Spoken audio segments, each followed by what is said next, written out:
Hola, muy buenas tardes a todos quienes se están uniendo ya a este enlace, a esta conexión de nuestro curso. Les quiero contar que mi nombre es Loreto González. Estoy acá en representación del equipo de educación de la Liga Chilena contra la Epilepsia y les doy la gran bienvenida entonces a todos quienes se están uniendo a este curso, que como ustedes saben es un curso básico de epilepsia, el segundo que hacemos en modalidad online.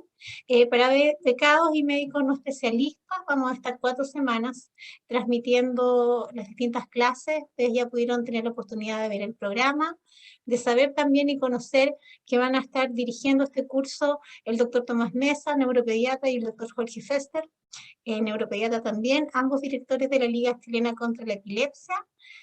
Hay la posibilidad de obtener la certificación de este curso en la medida que ustedes puedan cumplir algunos requisitos. Y los requisitos principalmente son un 75% de asistencia, ¿cierto?, a las clases que vamos a estar transmitiendo, es decir, acceder en forma sincrónica y tener el registro en la asistencia, valga la redundancia, y también la aprobación de un test o una prueba final que les vamos a mandar cuando se terminen las clases para que ustedes los puedan responder y luego podamos emitir el certificado. ¿Ya? Hoy día vamos a iniciar este curso con 2 clases. Nos van a estar acompañando 2 doctores que vamos a presentar posteriormente. Vamos a tener la primera clase sobre introducción con respecto a conceptos básicos del diagnóstico de las epilepsias, y luego la segunda clase que es orientada principalmente a los principios generales del tratamiento y del pronóstico. Para ir dándoles la bienvenida a quienes se están sumando entonces de distintas partes de Chile, sobre todo muchos inscritos de las distintas regiones y las distintas ciudades de Chile, muchos médicos también con formación en el extranjero y con residencia hoy día en Chile, y también profesionales que nos están acompañando de distintas partes de Latinoamérica, así que les damos la bienvenida también a quienes se unen desde Ecuador, Bolivia, Perú, Venezuela, Colombia, El Salvador, Nicaragua, Panamá, entre otros. Y para iniciar y comenzar en unos breves segundos, vamos a presentarles a continuación el video de nuestra liga, para que nos conozcan y iniciemos ya pronto la primera clase.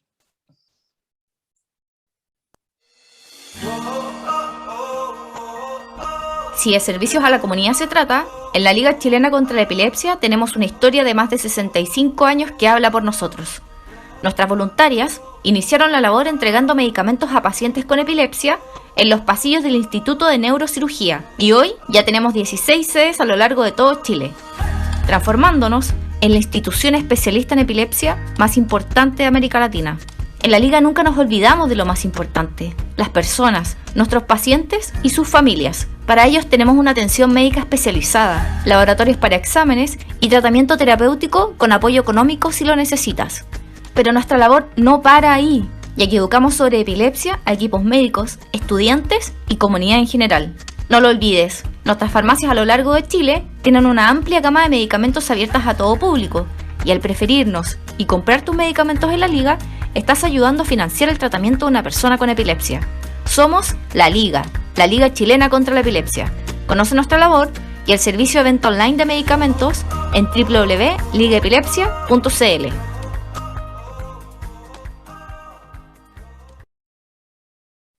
Bueno, le damos la bienvenida entonces, los invitamos a visitar nuestra página web, donde van a poder también conocer un poco más sobre la Liga y también tener acceso a estos recursos educativos que hay disponibles para ustedes.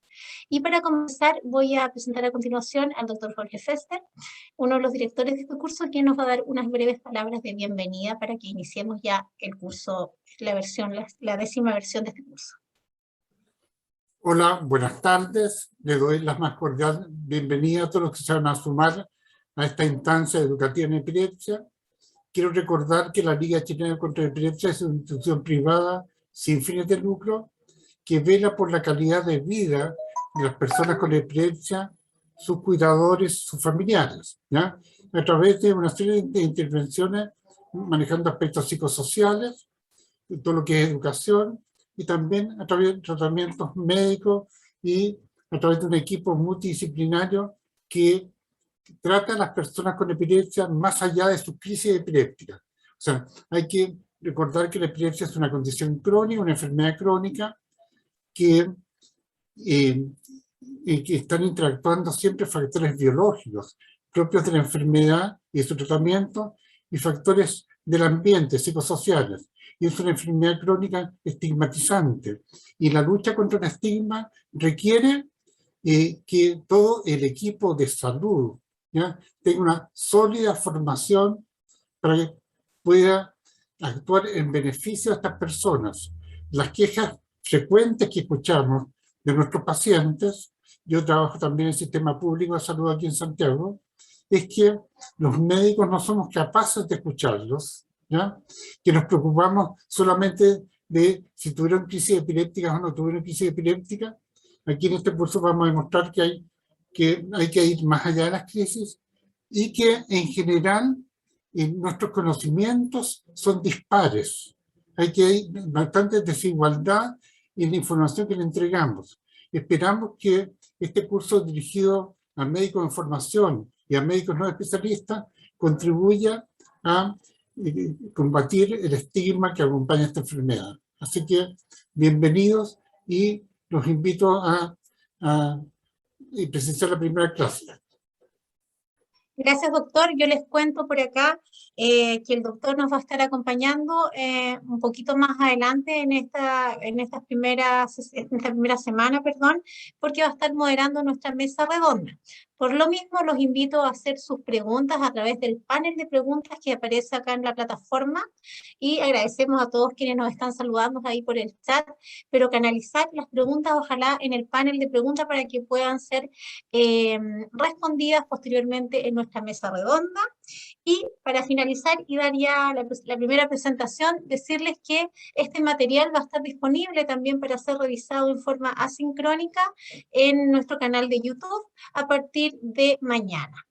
Entonces vamos a comenzar con nuestra primera clase a cargo de la doctora Mariana Weitzman, neuropediatra, quien se desempeña en el Hospital Padre Hurtado y también en la Liga Chilena contra la Epilepsia. Ella nos va a estar acompañando con la primera clase, que tiene que ver con la introducción del tema, con los conceptos básicos, ¿cierto?, acerca del diagnóstico de las epilepsias. Bienvenida, doctora, y muchas gracias.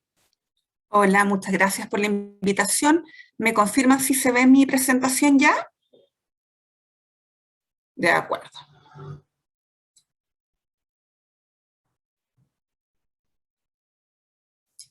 Gracias a todos los asistentes por dedicar su tiempo a aprender de esta enfermedad que a los que nos dedicamos a ella nos convoca hace mucho tiempo. Yo he participado en muchas versiones de este curso y es siempre una oportunidad de volver a mirar los temas y volver a hacerse las preguntas que espero ustedes me acompañen a hacernos juntos durante esta presentación. El título de la primera charla, que es la que me invitaron a compartir con ustedes hoy día, es Introducción y conceptos básicos del diagnóstico de epilepsia. Yo soy neuróloga infantil, trabajo en la Liga y también en el Hospital Padre Hurtado, y veo muchos pacientes con epilepsias de todos tipos. Este es el temario que vamos a revisar hoy día. Vamos a conversar sobre las crisis epilépticas, sobre qué son y cómo se clasifican, de un tipo particular de crisis, que es el estatus epiléptico, y luego vamos a hablar de epilepsia, cómo se define la epilepsia, cómo se clasifica, cuál es el concepto de síndrome epiléptico, qué importancia tiene la epilepsia y algunos aspectos epidemiológicos de ella, la definición de epilepsia fármaco-resistente, una entidad particular relacionada con epilepsia, que es el SUDEP, y por último, el enfrentamiento diagnóstico a todo este abanico que les estoy planteando.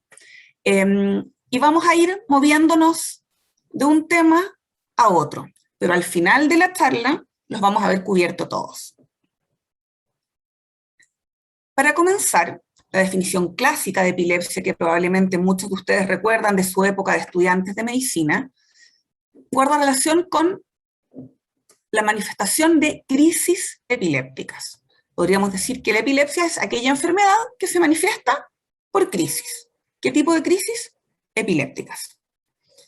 Como mencionó previamente el doctor Fester, la epilepsia es una enfermedad crónica, es una enfermedad que acompaña a los pacientes por mucho tiempo, por años, y como tal tiene un alto impacto no solo a nivel personal, sino también a nivel familiar, en relación al rol del cuidador, que es muy relevante en todo lo que se asocia a tener epilepsia. Y también, en muchos casos, es una enfermedad que implica altos costos económicos, ya sea que los financie el paciente, ya sea que los financie el Estado, ya sea que los financie una institución de beneficencia como la nuestra. El tratamiento de la epilepsia es caro, y eso significa algunas limitaciones. Y también, como mencionó el doctor Fester, y es uno de los conceptos que guían a nuestra institución, es que así como la epilepsia es una enfermedad que se asocia con mucha frecuencia a otras comorbilidades, a otras enfermedades que se presentan asociadas a la epilepsia, es una enfermedad, una condición estigmatizante. Tanto es así que muchos pacientes ocultan el diagnóstico o en su colegio o en su ambiente laboral, a veces incluso a sus amistades o a sus parejas, por el temor de que saber que tienen epilepsia pudiera generar rechazo, podría generar temor, podría generar un distanciamiento. Por lo tanto, el educar respecto de epilepsia apunta no solamente a mejorar el tratamiento, sino también a disminuir el estigma y el impacto psicosocial que esta enfermedad tiene. Muchas personas tienen enfermedades crónicas, pero en general decir yo soy diabético no significa una carga psicosocial relevante. Sin embargo, antes, cuando se ocupaba la palabra de epiléptico, no como nosotros sugerimos llamar las personas con epilepsia, generaba de inmediato una reacción en el otro, en la comunidad general, pero también en la comunidad médica. Por lo tanto, este tipo de actividades son una herramienta concreta en la lucha contra el estigma asociado a la epilepsia. Habíamos dicho que la epilepsia es la enfermedad que se manifiesta por crisis. ¿Y qué son las crisis o seizures en inglés? Son fenómenos clínicos, es algo que ocurre, que puede ser observado por el paciente o por un testigo, o más bien podríamos decir por el paciente y o un testigo. Habitualmente el testigo es un acompañante. ¿Qué características tienen estas crisis que nos orientan a que su origen sea epiléptico? Primero, son súbitos. ¿Qué significa eso? El paciente está en una situación basal y en forma abrupta cambia de estado. Algo le ocurre que es francamente diferente de su estado basal. Y el mecanismo que subyace a este evento es un desbalance eléctrico cerebral que ocurre a nivel de la membrana de las neuronas. Por lo tanto, aquí viene el concepto que uno siempre dice que la enfermedad es una enfermedad eléctrica cerebral. No es la electricidad de los cables, sino la electricidad de los canales y de las membranas celulares. ¿Cómo se manifiesta clínicamente este evento súbito, abrupto? Por una alteración, ya sea a nivel de la conducta del paciente, del pensamiento, por síntomas motores o síntomas sensitivos. Aquí ya podemos apreciar que la gama de crisis es muy amplia. Y además, estas crisis de inicio súbito son breves, las crisis habitualmente se miden en segundos o minutos y son estereotipadas. ¿Qué quiere decir eso? Que cada evento es extremadamente parecido al otro. ¿Son idénticos? No, pero son muy parecidos, extremadamente parecidos. Puede ser que a veces duren 20 segundos, a veces duren 30, pero siempre las características de las crisis van a ser muy similares. Eso quiere decir que sean estereotipados. Por lo tanto, cuando nos enfrentemos a un paciente que tiene eventos súbitos, recurrentes, breves y estereotipados, tenemos que tener en la mente como posibilidad que ese paciente tenga epilepsia. Y la definición clásica de epilepsia, que al menos yo estudié en la Facultad de Medicina hace un par de años atrás, es la recurrencia de al menos 2 crisis epilépticas no provocadas. O sea, si un paciente tiene una crisis provocada hoy y tiene una crisis no provocada en 10 días más, a ese paciente, de acuerdo a la definición clásica, se le podría hacer el diagnóstico de epilepsia.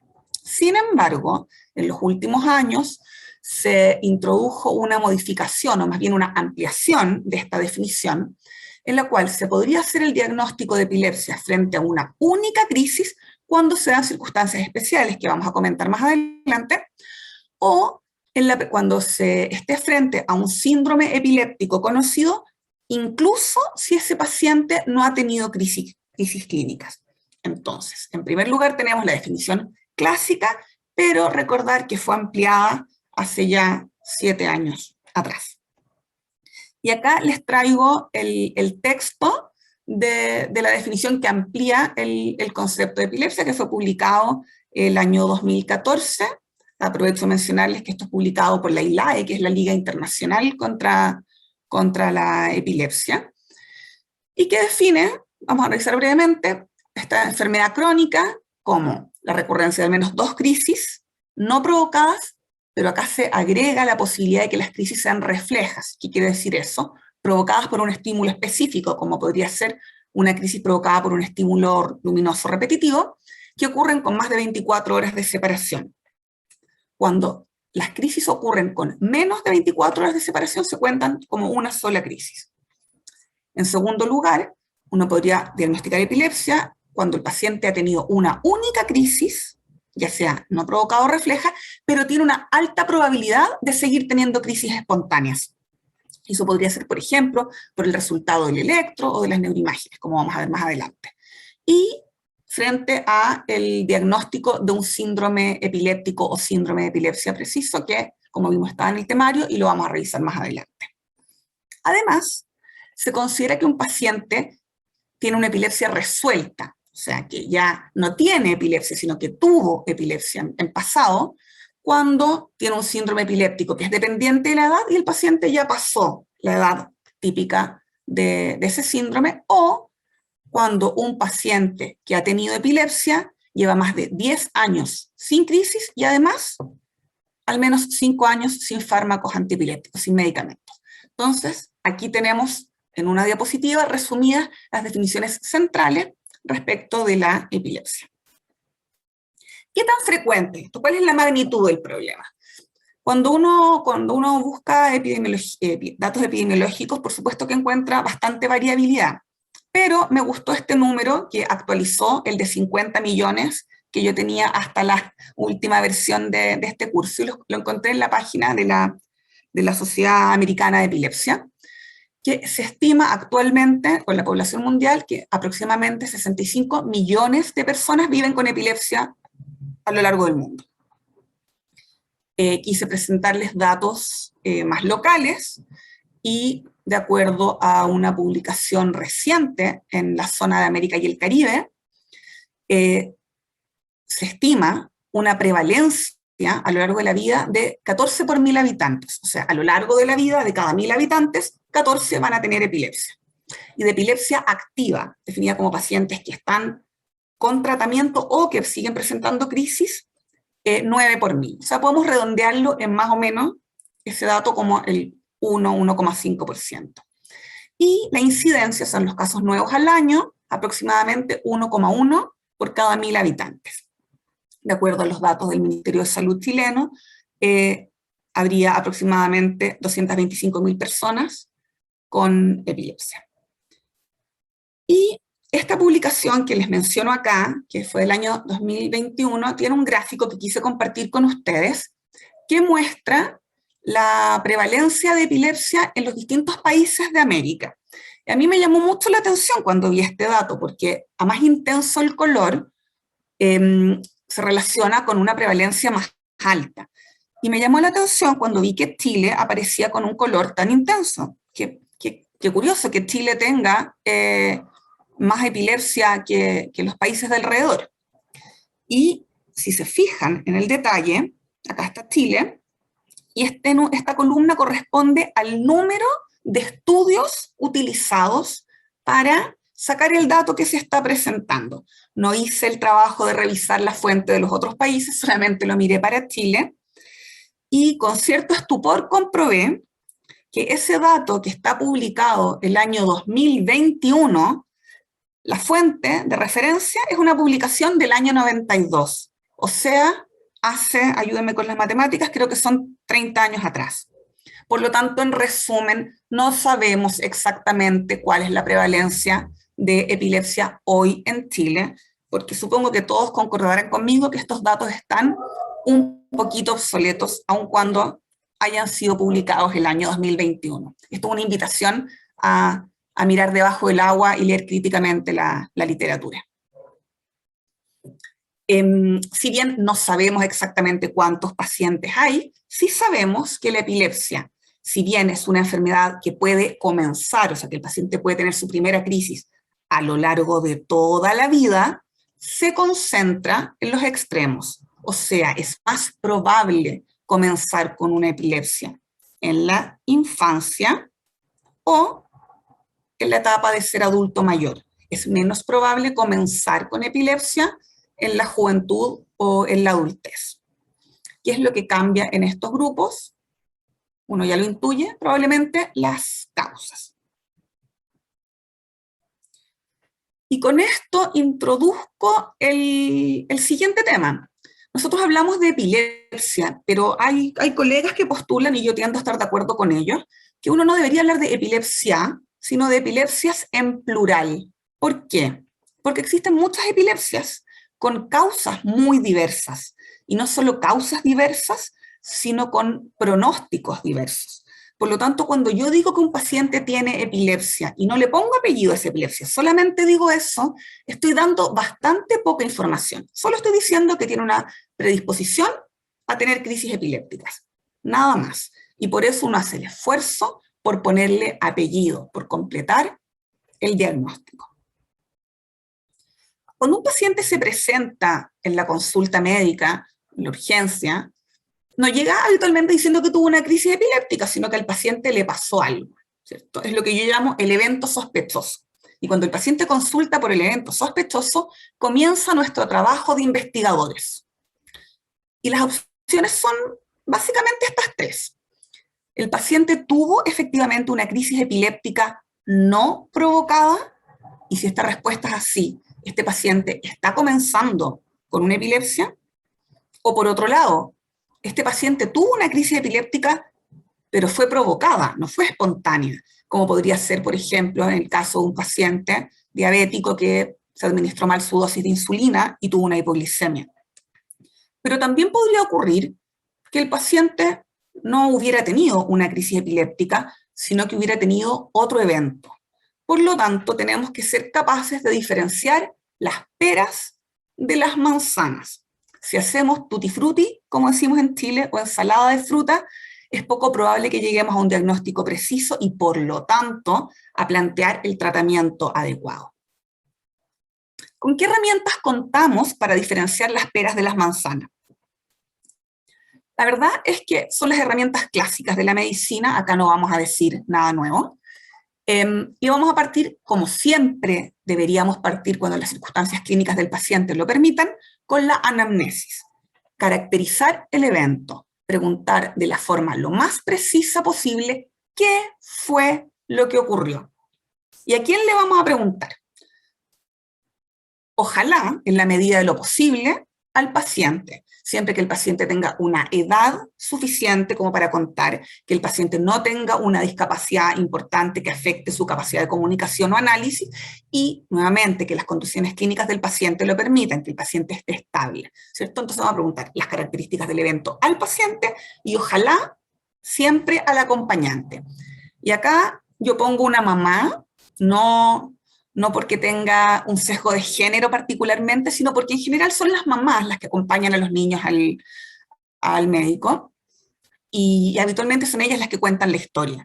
Y elegí un dibujito de una mamá con cara de angustia, porque uno como médico tiene que tener esto en consideración cuando interroga al paciente. una crisis epiléptica es un evento alarmante y es probable que la mamá esté asustada, que le cueste comunicarse o que le cueste entender lo que nosotros estamos preguntando o explicando. Por lo tanto, tenemos que darnos el tiempo de acoger a este acompañante, a este testigo, y elegir las preguntas correctas para, ojalá, obtener la información que estamos buscando. Y hoy día contamos con una herramienta auxiliar fundamental para el diagnóstico, que son los videos caseros. Hoy todos nosotros tenemos en nuestra cartera, en nuestro bolsillo, un celular. La inmensa mayoría de los celulares tienen cámara. Por lo tanto, es de mucha utilidad recomendarle al testigo que si este evento se repite, una vez que, siempre y cuando, insisto, las condiciones de seguridad del paciente lo permitan, filmar el evento. Si el paciente llega a la consulta del neurólogo con el video, eso va a complementar en forma muy relevante a la anamnesis. Y cuando preguntemos, no olvidar preguntar el antes, el durante y el después. ¿Qué estaba el paciente? ¿Qué estaba haciendo el paciente antes? ¿Cómo estaba antes? ¿En qué circunstancia ocurrió? Lo más clarito posible las circunstancias, o sea, la descripción del evento, el color de la piel, los movimientos, en qué parte del cuerpo, si contestaba o no contestaba, ojos abiertos, ojos cerrados, etc. Y el después. Cómo se recupera y cuánto demora en recuperarse. Entonces, la historia lo más completa posible, antes, durante y después, y si se puede complementar con un video. Como les dije, íbamos a ir del diagnóstico de epilepsia a la definición de las crisis, yendo y volviendo, y ahora les quiero presentar la propuesta actual, la modificación actual que estamos usando para clasificar las crisis.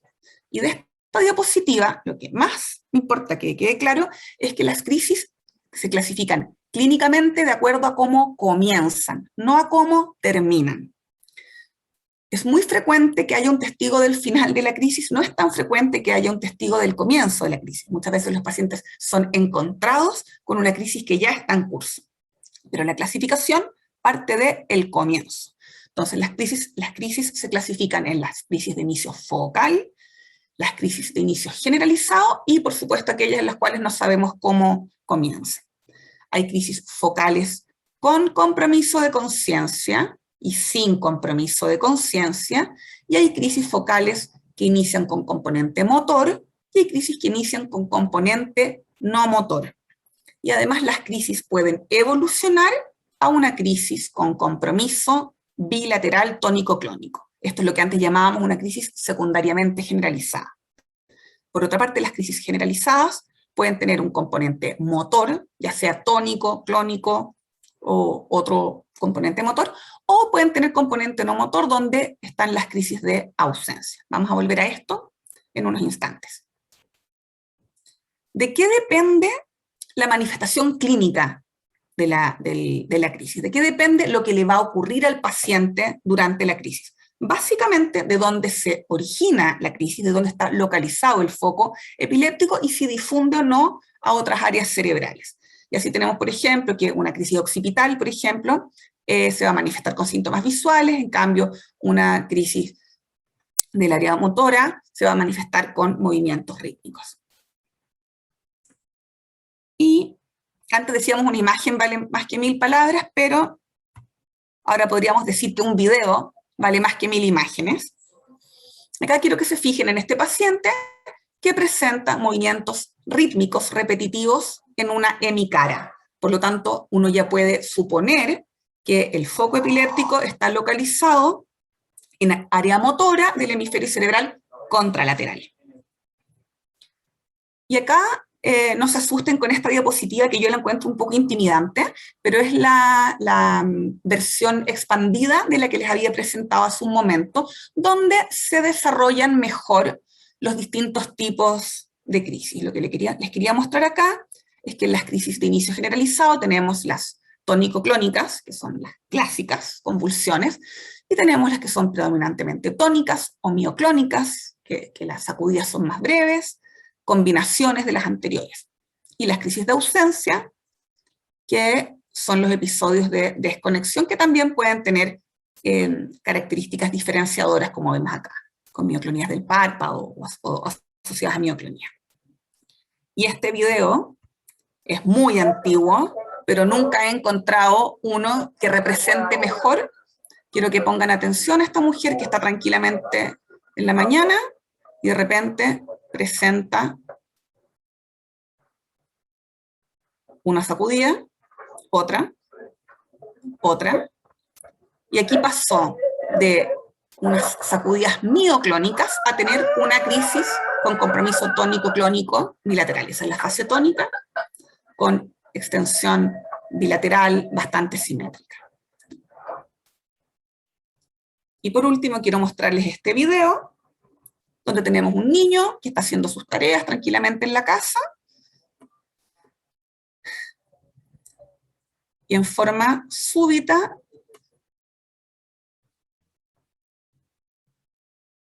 observen lo que pasa ahora. El paciente detiene la actividad, tiene una fase perpleja, la cara como perdida, un parpadeo rítmico, dura algunos segundos y retoma la actividad. Entonces, si estuviéramos en un auditorio y no estuviéramos online, yo pararía el video y les diría, ¿a qué corresponde esto?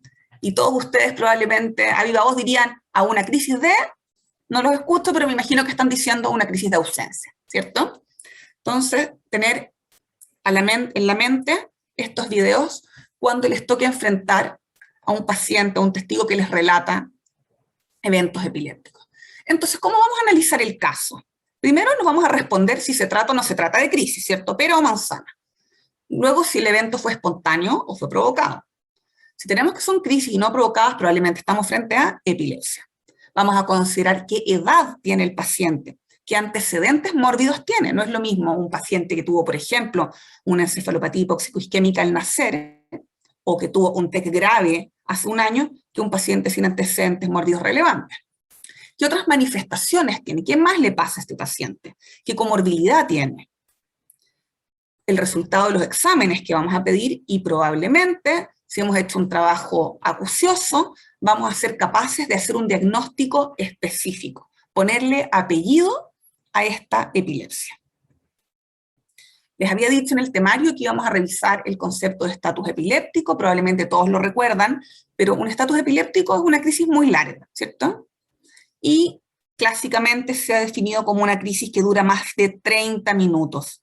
Pero quise traerles a colación esta diapositiva que pone el énfasis en que ya a los 5 minutos de una crisis tónico-clónico bilateral, la crisis está durando mucho y es poco probable que se detenga sola. Por lo tanto, uno inicia el manejo de una crisis, de un estatus epiléptico, a los 5 minutos. No espero que el paciente lleve 30 minutos convulsionando para tomar acciones. Entonces, un estatus, es una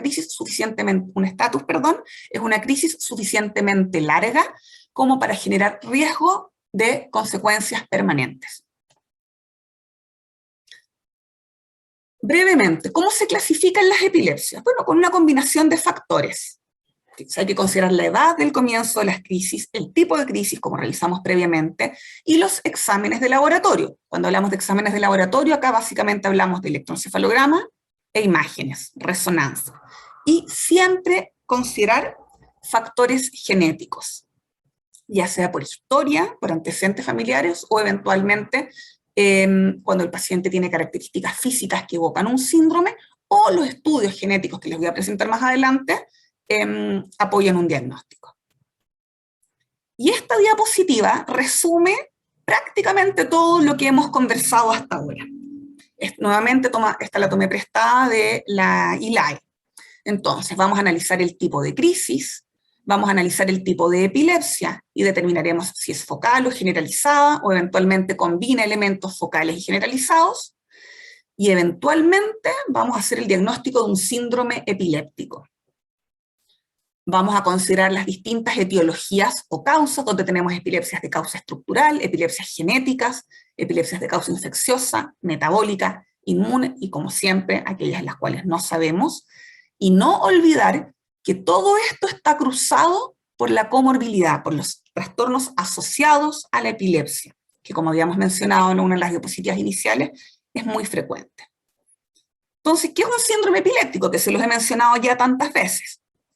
Es una entidad clínica que comparte características tanto clínicas, edad de inicio de la crisis, tipo de crisis, y electroencefalográficas, y que a menudo está respaldado por una etiología específica. Un ejemplo clásico es la epilepsia de ausencia infantil, que es una epilepsia de base genética, ¿ya? Y las presentaciones clínicas de los síndromes epilépticos dependen de la edad y de las comorbilidades asociadas. Y es así como tenemos un amplio espectro clínico en las epilepsias, donde en un extremo tenemos lo que podríamos llamar las epilepsias benignas, en otro extremo lo que podríamos llamar las epilepsias severas, o en los textos antiguos las epilepsias catastróficas de la infancia, y las distintas entidades electroclínicas las podemos ir ubicando a lo largo de este esquema. En esto no me voy a detener porque hay otra charla de síndromes epilépticos de la infancia en unas sesiones más. Si recordamos nuestro temario, íbamos a definir que era una epilepsia fármaco resistente. Y como el nombre lo dice, es la epilepsia resistente a fármacos. La definición más aceptada es el fracaso o falla frente a 2 ensayos terapéuticos para lograr la libertad de crisis sostenida en el tiempo con medicamentos antiepilépticos, fármacos antiepilépticos que sean bien tolerados por el paciente, que hayan sido bien elegidos por el médico, o sea, adecuados para el tipo de epilepsia del paciente, que hayan sido utilizados adecuadamente, o sea, que el paciente se los haya tomado, ya sea como monoterapia, como fármaco único, o en combinación. Frente al fracaso de 2 esquemas que cumplan estas características, uno ya puede hablar de una epilepsia fármaco resistente.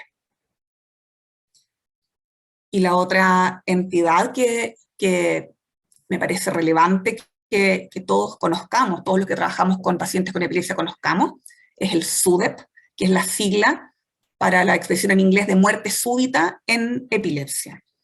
Y la verdad es que los datos de incidencia también varían en distintas publicaciones, pero elegí presentarles donde se estima una prevalencia de SUDEP, o sea, la probabilidad de morir de forma inexplicada, de 1 en 10.000 personas al año en las personas que recién se les hace el diagnóstico de epilepsia.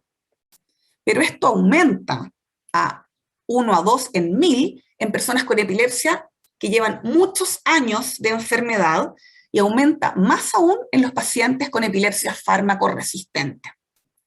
Entonces, es una condición de la cual se habla poco, pero es importante que la conozcamos y evaluemos cuál es el mejor momento eventualmente para comentárselo a nuestros pacientes.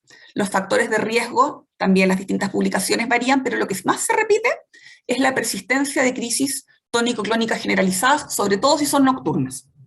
Por lo tanto, el lograr un buen control de crisis también es una forma de prevenir la muerte inesperada, o sea, inexplicada en epilepsia. Otros factores de riesgo que se han descrito son partir muy pequeñito, el inicio precoz de la enfermedad, la epilepsia de muy larga data, y por supuesto la falta de tratamiento, que es algo que le ocurre, por ejemplo, a pacientes que han abandonado el tratamiento, o en algunos lugares del mundo donde no existe tratamiento simplemente. Datos del Reino Unido, donde se estimaba aproximadamente entre 500 y 1.200 muertes relacionadas con epilepsia cada año, y algunas de ellas son prevenibles, básicamente por un buen control de las crisis, sobre todo tónico-clónico generalizadas. Lamentablemente no existen marcadores electrofisiológicos confiables, ni por electroencefalograma ni por electrocardiograma, y por lo tanto la principal medida preventiva es un buen control de las crisis.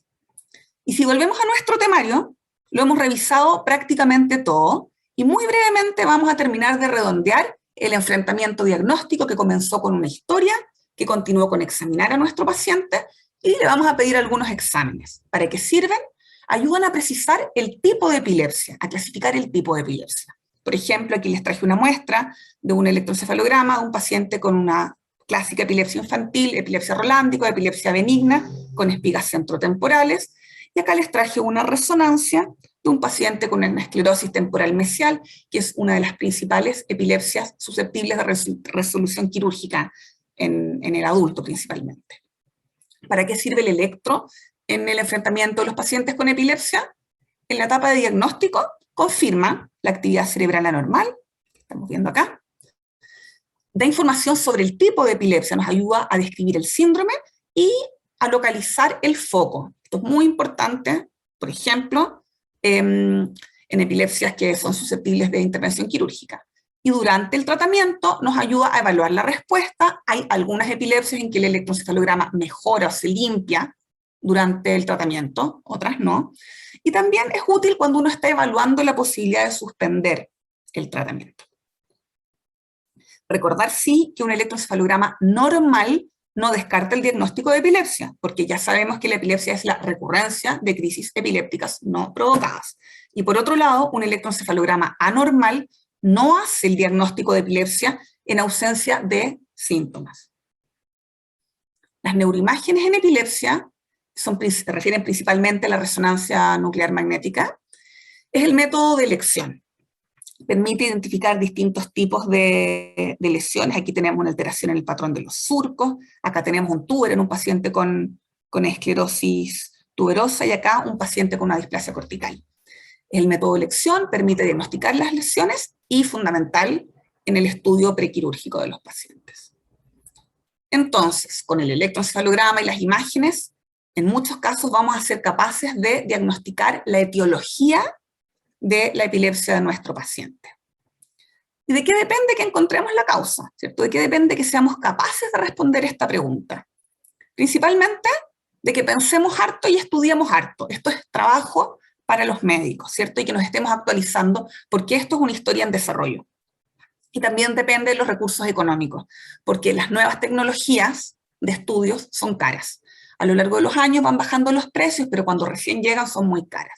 Y solo a modo de ejemplo les traje la última versión que encontré, esto lo hice la semana pasada, de un panel de epilepsia disponible, un kit comercial de un laboratorio X. En la versión de esta misma charla que hice el año pasado eran 131, si mal no recuerdo. Ahora, si no me falla la vista, creo que dice 290. Entonces, por eso les comento que esta historia está en desarrollo. Y cada uno de estos cuadritos azules que ustedes ven acá es una entidad genética que se ha determinado que se asocia a epilepsia. Y con eso termino mi presentación y nos encontramos en la mesa redonda. Muchas gracias, doctora.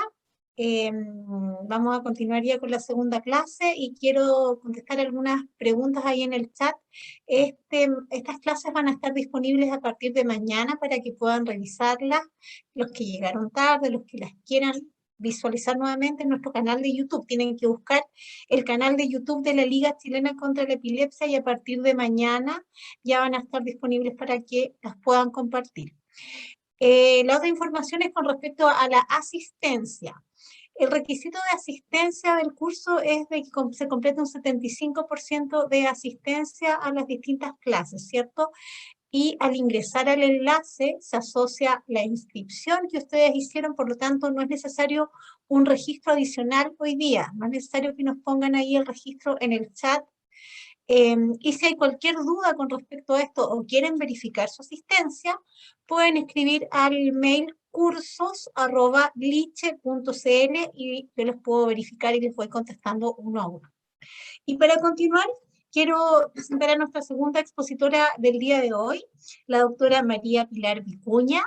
Ella es neuróloga de adultos y además es epileptóloga. Trabaja en el Hospital Padre Hurtado acá en Santiago de Chile y también en la Liga Chilena contra la Epilepsia. Y ella nos va a estar hablando sobre los principios generales del tratamiento y el pronóstico. Le damos la bienvenida, doctora, y los invito a seguir haciendo sus preguntas en el panel de preguntas. Muy buenas tardes a todos. Voy a compartir pantalla. ¿Me avisan si se ve bien? ¿Me confirma, Loreto? Perfecto. Sí, está perfecto. Ya, excelente. Muchas gracias por la invitación. Yo, a diferencia de la doctora Weitzman, es primera vez que presento en este curso, así que estoy muy feliz de poder hacerlo y espero que les guste la charla, que consta básicamente del tratamiento y pronóstico de las epilepsias. Voy a comenzar con un caso clínico. Es un hombre de 18 años, sano, que tiene una historia de epilepsia que comienza a los 15 años, en donde la mamá evidencia que varias veces se ha quedado pegado, ¿ya? se desconecta un rato y luego vuelve, y le dura pocos segundos de duración, menos de 10 segundos según lo que cuenta ella. Esto se le presentó varias veces entre los 15 y los 18 años, pero el paciente nunca consultó. Sin embargo, a los 18 presenta una crisis tónico-clónica generalizada, por lo cual la madre decide llevarlo a urgencia. En el estudio lo ve un neurólogo, lo examina y encuentra un examen neurológico normal, y se le hace un estudio con un electroencefalograma y un escáner de cerebro sin contraste, que ambos también son normales. Se diagnostica entonces una epilepsia generalizada idiopática y le inician tratamiento con ácido valproico, con lo cual logran disminuir estas crisis de desconexión que tenía el paciente.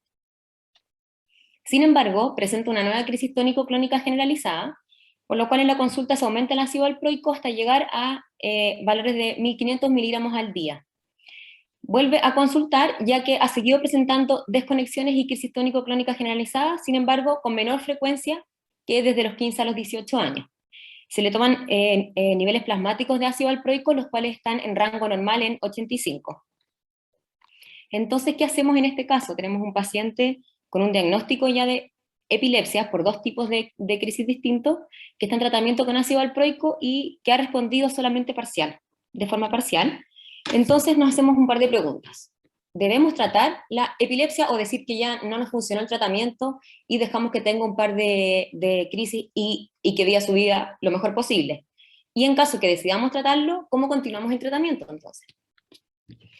Y es relevante el por qué siempre debemos tratar las epilepsias, porque son una condición estigmatizante, como comentó la doctora Weitzman, y también porque el control de las crisis va a ser fundamental para que haya un óptimo funcionamiento cognitivo y mental, además de social del paciente, lo que puede afectar en lo laboral, en los estudios y en las relaciones que tiene el paciente.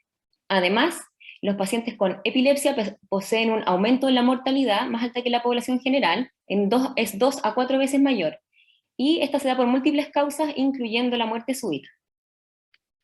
En cuanto a los objetivos del tratamiento, es importante que es un enfoque multidisciplinario, ¿ya? Hay varios especialistas que van a estar involucrados en el tratamiento, ya que es farmacológico y no farmacológico, ¿ya? Y lo principal es tratar de lograr el control de las crisis, ojalá total, que queden libres de crisis, ¿ya? Además, esto puede permitir disminuir las consecuencias de las crisis, por ejemplo, de traumatismos encefalocranianos u otros tipos de accidentes, y minimizar a su vez los efectos adversos del tratamiento con los fármacos, ¿ya? Como comentó la doctora también, la epilepsia se asocia a múltiples comorbilidades, entonces también tenemos que tratar de disminuir o de mejorar sus enfermedades concomitantes y buscar la mejor calidad de vida que le podamos dar al paciente y también a su entorno familiar, ¿ya? Y esto también va a ser mejorando todos los factores psicosociales. En cuanto a los tratamientos, la base del tratamiento en general es lo farmacológico, ya que es lo que vamos a hablar a continuación, pero también quiero que conozcan que hay otros tipos de tratamiento, como está la cirugía, que en algunos casos logra ser curativa, y en casos más refractarios puede ser paliativa. También está la inmunoterapia, donde de repente se usan los corticoides, o la inmunoglobulina, por ejemplo, en epilepsias autoinmunes, y en las epilepsias refractarias también de difícil manejo, se puede hacer estimular del nervio vago o la estimulación cerebral profunda, además también de la dieta cetogénica. Entonces, ¿cómo continuar el tratamiento? Tenemos que pensar en el caso de un fracaso del tratamiento, qué es lo que está pasando, y para esto hay que reconsiderar el diagnóstico de epilepsia, si está bien hecho el diagnóstico o no, si fue una crisis realmente, o si nos enfrentamos a un trastorno paroxístico, por ejemplo, no epiléptico, y evaluar también, si ya creemos que es una crisis de epilepsia, evaluar los gatillantes o desencadenantes que hayan podido causar estas nuevas crisis. Y por último también revisar la elección del fármaco, si es el adecuado para el síndrome epiléptico específico del paciente. Algunas de las razones para esta llamada como pseudo-resistencia a los fármacos, por ejemplo, tenemos el error diagnóstico. Como les comenté, puede que nosotros pensemos que es una crisis, sin embargo, al reinterrogar, nos damos cuenta de que es un trastorno no epiléptico, como por ejemplo puede ser un síncope, arritmia u otras condiciones, o también las crisis psicogénicas no epilépticas. Por otro lado, también puede ser que estemos usando mal el fármaco, ¿ya? Y que no sea el adecuado para el tipo de crisis, o que hayan interacciones farmacocinéticas o farmacodinámicas que no permitan que esté usándose bien. Por otro lado, también podemos tener una dosis muy baja, pensando nosotros que ya porque están los niveles, el paciente ya está bien tratado. Sin embargo, hay pacientes que dependen su concentración para ver si responden o no al tratamiento. Y los efectos adversos de muchos de estos medicamentos hacen que muchas veces no los podamos seguir subiendo, ya que el paciente, por ejemplo, presenta mucha sedación, o temblor, o mareos, entonces no podemos seguirlo subiendo ya que el paciente no lo tolera. Y por último, algo muy, muy relevante, son los estilos de vida del paciente, en donde no logran tener una buena adherencia, o por otro lado tienen gatillantes como por ejemplo el abuso de alcohol o drogas. Estos factores como precipitantes de crisis siempre se deben preguntar en la consulta cuando un paciente las ha seguido teniendo. Y les quiero destacar siempre que la principal causa es la mala adherencia a los fármacos antiepilépticos, ¿ya? Aunque el paciente diga que se los toma todos, hay muchas veces en que no se ha tomado todas las pastillas, o que creen que solamente un olvido de una dosis no implica que eso pueda explicar una nueva crisis. Por otro lado, hay otros pacientes que realmente recontrajuran que se los han tomado todos. Sin embargo, se ha demostrado que el uso de pastillero mejora la adherencia, y ahí uno se da cuenta que igual hay olvidos de dosis en los pacientes que creen que lo toman siempre. Por otro lado, están los descompensantes más clásicos, como es la fiebre, las infecciones, la privación de sueño, alcohol y drogas, el estrés tanto mental como físico, la menstruación, que es lo que se conoce como la epilepsia catamenial, y muchos medicamentos que pueden disminuir el umbral convulsivo y provocar más crisis. Entonces, reinterrogando a nuestro paciente, en la siguiente consulta se le hacen preguntas dirigidas, y el paciente refiere que previo a la crisis tónico-clónica generalizada, tiene una sensación de miedo, náuseas y una sensación extraña de vacío en el estómago. Preguntándole también dirigidamente, no refiere historias de saltitos en las extremidades superiores o de todo el cuerpo que sugieran mioclonías. Y la madre, que es la que ha visto casi siempre sus desconexiones, refiere que durante esta desconexión, el hijo mueve la boca y en ocasiones trata de buscar cosas con la mano derecha, lo cual ya para el especialista fue interpretado como automatismos de la mano derecha. Entonces, nuestra primera hipótesis diagnóstica fue de una epilepsia generalizada, ya que tenía dos tipos de crisis que nos parecieron en una primera interrogación: crisis tónico-clónica generalizada por un lado, y epilepsia como de ausencia, ya por las desconexiones breves que tenía. Sin embargo, ya con las nuevas características clínicas de la anamnesis, que fue fundamental, podemos ver que no era una epilepsia generalizada, y que más bien correspondía a una epilepsia focal con un probable origen en el lóbulo temporal mesial derecho. ¿Y qué nos hacía pensar que estaba ahí el foco? Es porque tenía estos síntomas focales, ¿ya? De miedo, náuseas y una aura epigástrica que me orientan al lóbulo temporal, y los automatismos oromandibulares y de la mano derecha, que como son ipsilaterales, me orientan a la lateralización, en este caso del lado derecho del cerebro. Entonces, en cuanto a las bases del tratamiento, para poder yo elegir un fármaco, debo considerar la clasificación del síndrome epiléptico, porque eso me va a ayudar a elegir un tratamiento para las epilepsias generalizadas versus las epilepsias focales. Además, siempre considerar las comorbilidades, ¿ya? La tolerabilidad y la seguridad a largo plazo de los fármacos, los costos, ya que hay medicamentos mucho más caros que otros, y la disponibilidad que tengamos en el país de estos medicamentos. Siempre se debe intentar la monoterapia, ¿ya? Entonces partimos primero con un fármaco, y si ese medicamento no se tolera o no hay una disminución o respuesta buena de las crisis, se debe disminuir lentamente hasta suspender y probar un segundo fármaco. Si el segundo fármaco tampoco funciona, ya podemos probar con la politerapia. En nuestro caso ya se hizo un primer intento con el ácido valproico, que disminuyó parcialmente las crisis, pero no las logró suprimir, ¿ya? Y lo otro que siempre recomendamos es realizar una titulación gradual, para disminuir los efectos adversos, tanto cuando estamos iniciando un tratamiento como también cuando lo queremos suspender. ¿Cómo definimos la libertad de crisis? Y esto es bien relevante porque generalmente se olvida, y uno lo debería consignar siempre en la ficha clínica, es de establecer la frecuencia basal de crisis del paciente. Y el éxito puede definirse de dos formas, y una es que el paciente esté sin crisis en un tiempo 3 veces mayor que a su mayor periodo sin crisis en los últimos 12 meses. Y esto lo explico de una forma más sencilla. Por ejemplo, el paciente, el mayor tiempo que pasó sin desconexiones son 15 días en el último año, entonces yo voy a esperar 45 días para decir que el tratamiento fue exitoso. O el otro caso es cuando no lleva crisis en más de un año. Lo que resulte más largo va a ser la libertad de crisis o un éxito del tratamiento. Entonces, para nuestro paciente, que lo tenemos con ácido valproico, ¿qué hacemos? En caso que el ácido valproico haya provocado efectos adversos o ausencia de una respuesta en las dosis óptimas, debemos sustituir el medicamento, pero si tuvimos una respuesta parcial, lo que podemos hacer es agregar un segundo medicamento. Para esto les quería mencionar que la lista de fármacos epilépticos a lo largo de los años ha ido creciendo muchísimo, con el bromuro que se inició desde los años 1850 más o menos, y con los últimos medicamentos que ya han estado disponibles en los años 2010. Y hay varios de estos que yo sé que conocen porque han trabajado en servicios de urgencia o en consultorios, donde está el fenobarbital, que se usa mucho, la fenitoína, de primera generación, y también la etosuximida, que es para epilepsias de tipo ausencia. Ya en la segunda generación de FAE aparecen las benzodiazepinas, con el clobazam, el clonazepam y el diazepam, además de la carbamazepina y el ácido valproico. Y ya los medicamentos más nuevos, o llamados fármacos nuevos, están los de tercera generación, donde los más conocidos y utilizados están la lamotrigina, bueno, la oxcarbazepina también, el levetiracetam y la lacosamida en 2009 también que se agregó. Es importante destacar que los fármacos nuevos versus los antiguos tienen la misma efectividad, es decir, no ha disminuido la cantidad de pacientes con epilepsia refractaria hace 25 años que las que tenemos actualmente. Sin embargo, lo bueno que tendrían los medicamentos nuevos sería que son mejor tolerados y que en general presentan menos efectos adversos que los antiguos, y por otro lado tienen una menor interacción con otros medicamentos, tanto con otros fármacos epilépticos como medicamentos de otras familias. De forma muy breve les quería comentar que el mecanismo de acción de los fármacos es distinto, y hay algunos que potencian el mecanismo inhibitorio en la sinapsis y otros que inhiben la respuesta excitatoria. En cuanto a los inhibitorios, tenemos las benzodiazepinas y los barbitúricos, que es el fenobarbital, que actúan como agonistas del receptor GABA, ¿ya? En la membrana postsináptica.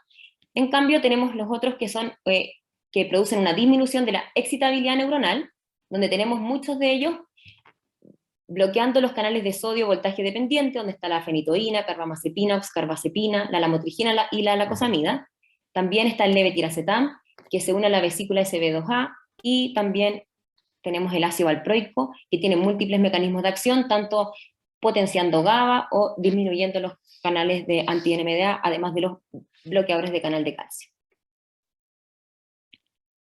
Para elegir el fármaco de elección según el tipo de epilepsia o de síndrome que tenemos, si el tipo de epilepsia orienta a un origen focal, los fármacos a utilizar son muchos, ¿ya? Y los principales que usamos tenemos la lamotrigina, la lacosamida, la carbamazepina, la oxcarbazepina, entre otros.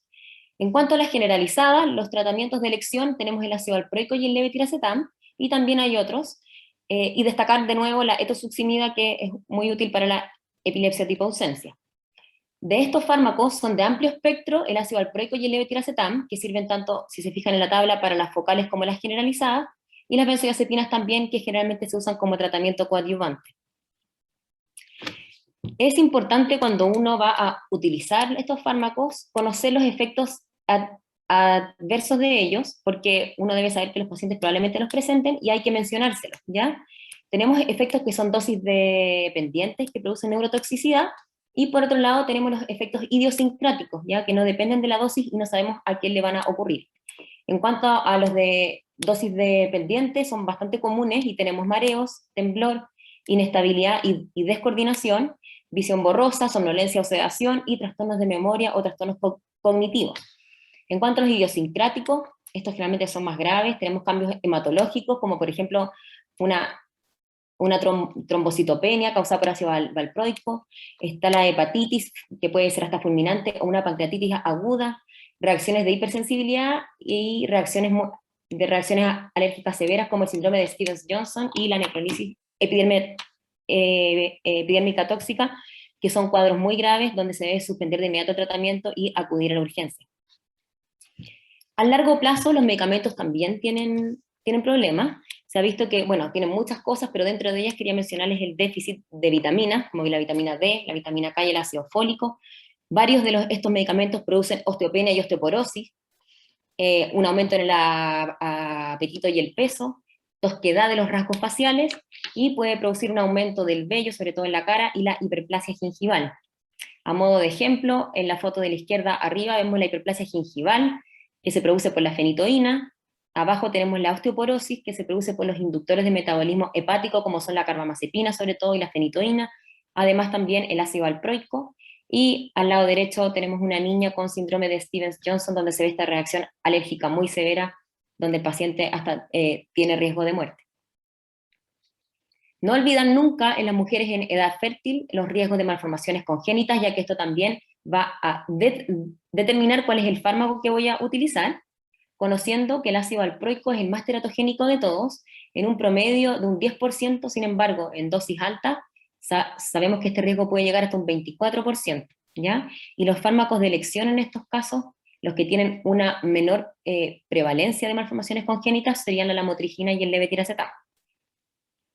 Unas breves palabras de los principales fármacos. La lamotrigina se usa principalmente para las epilepsias focales y es de primera elección, ya que es igual de funciona igual que la carbamazepina, sin embargo, es un poco mejor tolerado. También sirve en un 50% de respuesta a las epilepsias generalizadas, sobre todo para las crisis tónico-clónicas generalizadas. Sin embargo, puede empeorar en la mitad de los casos las mioclonías, así que ahí hay que tener cuidado igual, pero se puede utilizar. Es muy bueno cuando uno tiene una comorbilidad psiquiátrica, porque también es un estabilizador del ánimo y un antidepresivo. El principal riesgo que tiene es de alergia cuando se usa de forma rápida, por lo cual no sirve en urgencia, no puedo dejar una dosis rápido. Sin embargo, de hecho uno se demora 1 mes y medio o 2 meses en llegar a la dosis para que ya sea terapéutico. Recordarles y mencionar que hay un efecto sinérgico cuando se combina el ácido valproico con la lamotrigina y produce un efecto mayor que los medicamentos por sí solos, y eso también se usa mucho en epilepsia refractaria. La carbamazepina se usa solo para las epilepsias focales y sería de primera línea cuando tenemos un paciente con epilepsia focal que también tenga descontrol de impulso, ¿ya? Se sabe que empeora las mioclonías al igual que la fenitoína, y de los principales efectos adversos tenemos la sedación y los mareos, que pueden mejorar si utilizamos la carbamazepina de liberación prolongada, ya que es el Tegretal CR. La lacosamida, como les comenté, es más nuevo, se usa también para las focales, y lo bueno que tiene en comparación con la carbamazepina y la lamotrigina es que tiene una rápida titulación y lo tenemos disponible en vía endovenosa y vía oral. Entonces se puede usar, por ejemplo, en status o también para llegar rápido a los niveles terapéuticos en pacientes con crisis focales. No tiene interacciones con otros medicamentos relevantes y tiene pocos RAM, sobre todo son mareos y cefalea que aumentan a medida que aumentamos la dosis. Lo único que hay que tener cuidado es los pacientes con cardiopatía, porque aumenta el PR, entonces puede provocar bloqueo atrioventriculares. El otro problema que tiene es que tiene un costo bastante elevado y no está incluido en el GES de epilepsia. De los fármacos de amplio espectro, el ácido valproico es como el fármaco más conocido y eficaz, sobre todo para las epilepsias generalizadas. Mejora mucho la fotosensibilidad y las mioclonías, y también se puede titular de forma rápida. Teníamos disponible vía oral y endovenoso, sin embargo, en el último tiempo, en Chile, de hace 2 años más o menos, ya no ha llegado más la formulación endovenosa, lo cual no ha permitido usarlo como antes, como primera línea en status, por ejemplo. Y este fármaco, el principal problema que tiene son los múltiples efectos adversos y el elevado riesgo de malformaciones congénitas. El levetiracetam es un medicamento más nuevo que el ácido valproico, que llegó a revolucionar un poco en un principio, ya que era bastante bueno. Ahora ha bajado un poquito eso, pero igual se está usando mucho por médicos generales también, ya que es fácil de usar, no se miden los niveles plasmáticos, es de amplio espectro, me sirve para focal y generalizados, tenemos endovenoso y vía oral, así que me sirve para tratamiento endovenoso de status. No tiene interacciones con otros medicamentos y además tiene pocos efectos adversos. Cabe destacar, eso sí, que es muy importante los trastornos psiquiátricos que se han asociado con este medicamento. En la literatura se describen entre un 10 a un 15%, sin embargo, en la práctica clínica hemos visto que es un poco mayor este porcentaje. Así que siempre advertir al paciente y a la pareja o a la persona o al familiar que puede causar esto, desde un trastorno depresivo, irritabilidad, cambios en la personalidad, hasta una ideación suicida y psicosis. Así que es muy importante monitorizar a estos pacientes, sobre todo el tema del ánimo, y evitarlo en pacientes con antecedentes de trastornos del ánimo, tanto de ellos como familiares. Y las benzodiazepinas son de amplio espectro también. útil para las mioclonías, se titulan rápidamente y de hecho son el tratamiento inicial endovenoso en el status. ¿Ya? El problema que tienen es la sedación importante y que producen al mediano plazo tolerancia. Les quería mencionar unas breves palabras sobre el GES y epilepsia, ya que está incluido en el GES. En todas las epilepsias y ojo, que son las no refractarias, en personas desde 1 a 15 años y también en las mayores de 15 años. Es decir, todas las personas de 1 año y más con epilepsia no refractaria van a tener la garantía GES. ¿Y qué beneficios incluye esto? Nos incluye los medicamentos y los exámenes. Es importante saber que no incluye los insumos, los implementos o ayudas técnicas y no incluye la cirugía. Y el tiempo máximo de espera es bastante breve, si se fijan, desde la confirmación, eso sí, diagnóstica, son 7 días para iniciar el tratamiento, y desde la derivación tenemos 2 meses para que sea visto por un neurólogo, un especialista. Esta es la canasta GES, solamente para mencionarles que tenemos una amplia gama de tratamientos incluidos, lo cual es muy bueno para los pacientes, que incluyen el ácido fólico para prevenir el riesgo de malformaciones del tubo neural en pacientes que se van a embarazar o que ya están embarazadas, incluye el ácido valproico, tanto el normal como el de liberación prolongada, al igual que la carbamazepina, también en sus dos formas, la normal y la de liberación prolongada. También el de benzodiazepina incluye el clonazepam, no incluye el clobazam, y también incluye la fenitoína, fenobarbital, la lamotrigina y levetiracetam. Como se fijan, tenemos muchos medicamentos, pero falta la lacosamida y el clobazam, de los que más se utilizan hoy en día. Entonces, habiéndoles dicho todo eso, volvemos a nuestro paciente que estaba usando el ácido valproico. Una opción sería entonces cambiar a algún fármaco que, de los que les comenté, serían buenos para las epilepsias focales, como por ejemplo la lamotrigina de elección, o también podría ser la carbamazepina o la lacosamida, según siempre las comorbilidades que tenga el paciente y efectos adversos que produzcan este. Otra opción sería cambiar el ácido valproico por otro medicamento de amplio espectro que sirva para lo focal y generalizado, que podría ser el levetiracetam. Ojo con los antecedentes psiquiátricos que les comenté, y esto podría ser una buena alternativa cuando no estamos seguros, por ejemplo, si es una epilepsia focal o generalizada, pero en este caso ya nos queda más claro que era focal.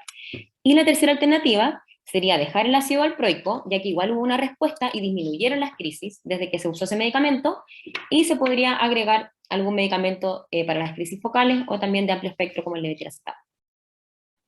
En este caso lo que se hizo fue agregar al ácido valproico la lamotrigina. Como recuerdan, les comenté que además tenían un efecto sinérgico entre estos medicamentos, y se llegó a concentraciones en los niveles plasmáticos buenos de ambos medicamentos, de 86 del ácido valproico y la lamotrigina de 10. ¿Ya? Sin embargo, el paciente persistió con crisis de epilepsia. Entonces ahora la pregunta que nos hacemos ¿es una epilepsia refractaria?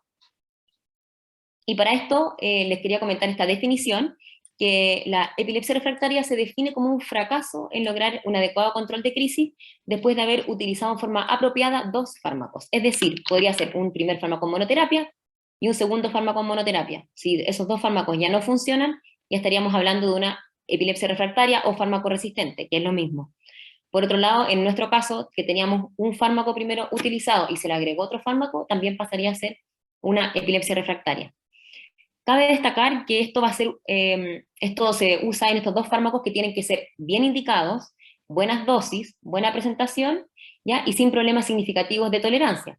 Porque, por ejemplo, si yo dejo la carbamazepina en un paciente con una epilepsia generalizada, no espero que me responda, y de hecho puede empeorar ese tipo de epilepsia y no sería un fármaco adecuado. Entonces tienen que ser 2 fármacos adecuados para el tipo de epilepsia en dosis y presentación adecuada. Entonces en este paciente ya lo consideraríamos que tiene una epilepsia refractaria. Este es un esquema clásico que se sacó de un estudio que se realizó el año 2000, en donde de los pacientes que son diagnosticados con una epilepsia reciente, vemos que con nuestra primera prueba terapéutica, primer fármaco que uno elige, ya un 47% de los pacientes van a tener una buena respuesta. Es casi tirar una moneda al azar, pero sabemos que la mitad de los pacientes deberían responder, si más o menos estamos frente a una sospecha bien hecha del tipo de síndrome epiléptico. ¿Ya? De esto después, tenemos un segundo fármaco, y ya con estos 2 vemos que nos acercamos entonces a un 60% de control de crisis con los 2 primeros tratamientos. ¿Ya? Y les quería mencionar que ya cuando tenemos un tercer fármaco o se agregan múltiples otros fármacos, vemos que el aumento de la libertad de crisis no es mucho. Se fijan que es solamente un 4% extra, y se mantiene más o menos un tercio, y un 36% en este estudio, de epilepsias que van a ser refractarias. Entonces, de estos dos tercios de los pacientes que logran la libertad de crisis, sabemos que van a haber síndromes que responden mejor que otros, ¿ya? Y eso uno lo sabe al detectar qué tipo de síndrome es. En cuanto a las generalizadas primarias, por ejemplo, una epilepsia ausencia o mioclónica juvenil, tenemos un 90% de 80-90% de respuesta, y las focales esto disminuye un 50%, y en este caso nuestro, un 10 o un 20% en epilepsia en lóbulo temporal. En las encefalopatías epilépticas, ya que se dan en niños, por ejemplo, síndrome de West o Lennox-Gastaut, son mucho más difíciles de tratar y generalmente son farmacoresistentes. Y mantenemos el tercio de epilepsia refractaria. ¿Cuándo se podría suspender los fármacos? Cuando haya una ausencia de crisis mayor o igual a 2 años, que determina un 60% posibilidad de éxito. Y los factores que son favorables, cuando se alcanzó un control fácil con el primer fármaco a dosis baja, sin recaídas previas, por ejemplo, si al paciente se le olvida el medicamento o si ya se había tratado de suspender, examen neurológico y electroencefalogramas normales, las epilepsias generalizadas idiopáticas, excepto la mioclónica juvenil, ya que esa se sabe que es de largo aliento, y los síndromes benignos de la infancia, que generalmente son autolimitados, como la epilepsia rolándica. Siempre considerar los riesgos y beneficios relativos, por ejemplo, si alguien conduce vehículos o embarazo y una segunda crisis, o la recurrencia de crisis al sacar tratamiento podría ser con consecuencias mucho más graves. Pero volviendo a nuestro paciente, que no es su caso, tenemos la epilepsia refractaria, por ende debe ir rápidamente a una evaluación prequirúrgica y ver si es o no candidato a cirugía. Y en el paciente se hizo todo el estudio prequirúrgico, donde tanto el video monitoreo electroencefalográfico, la resonancia del cerebro con protocolo de epilepsia y la evaluación neuropsicológica, todas fueron concordantes en demostrar que era una epilepsia del lóbulo temporal derecho. Por ende, se le planteó como tratamiento una cirugía curativa, en este caso, de una lobectomía temporal anterior. Y el paciente, como obviamente uno pregunta, pero ¿cuál es mi posibilidad de quedar libre de crisis? ¿O qué va a pasar? Se le define que con todas estas características de tener las imágenes concordantes con el electro y la clínica, tiene hasta un 50 o un 70% de libertad de crisis, por lo cual se realizó el procedimiento, y en el último control a los 2 años no había tenido ninguna nueva crisis, por lo cual se logró suspender el ácido valproico y quedó en monoterapia con la motrigina. ¿Ya? Entonces, en la cirugía de la epilepsia se le realizó a él una cirugía curativa, que es cuando se saca la lesión, y un poquito más en este caso, como la esclerosis temporal mesial, y también se hace harto en las displasias corticales. Las cirugías paliativas se hacen en los casos de epilepsias refractarias, donde tenemos la callosotomía, la hemisterectomía funcional y la transección subpial múltiple. Breves palabras del pronóstico de las epilepsias. En general, entonces, ustedes tienen que tener en mente que 2/3 de los pacientes pueden controlar completamente sus crisis, y va a haber un tercio, un 30% más o menos, que van a continuar pese a un buen tratamiento farmacológico, y pese a que agreguemos un tercero, un cuarto fármaco, van a seguir con crisis. Muchas no se van a lograr curar, pero sí se logran controlar con los medicamentos, y es importante destacarle a los pacientes que pueden llevar una vida completamente normal, embarazarse, tener hijos, tener familia y trabajar, porque ellos, cuando uno llega con el diagnóstico, se asustan y creen que la vida se derrumba un poquito, ¿ya? Y importante que la mayoría de las crisis, sobre todo las breves, no causan daño cerebral. El pronóstico va a depender principalmente del síndrome, ¿ya? Y las que son en niños generalmente tienen un mejor pronóstico y son edad dependiente y autolimitadas, ¿ya? Un 60% de estas se curan, de hecho. Pero las que son focales, con lesiones estructurales, son más resistentes al tratamiento, sobre todo, como les mencioné, en nuestro paciente, de la epilepsia del lóbulo temporal, donde sabemos que solo un 10 o un 20% van a responder al tratamiento. El mejor factor pronóstico a largo plazo es la respuesta al primer fármaco, y el aspecto clave para mejorar el pronóstico va a ser detectar precozmente a los pacientes refractarios para poder mandarlos a evaluación prequirúrgica y ser candidatos a cirugía. Muchas gracias, eso.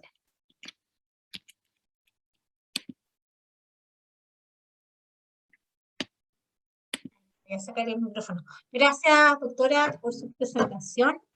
Y a continuación vamos a partir ya con la mesa redonda.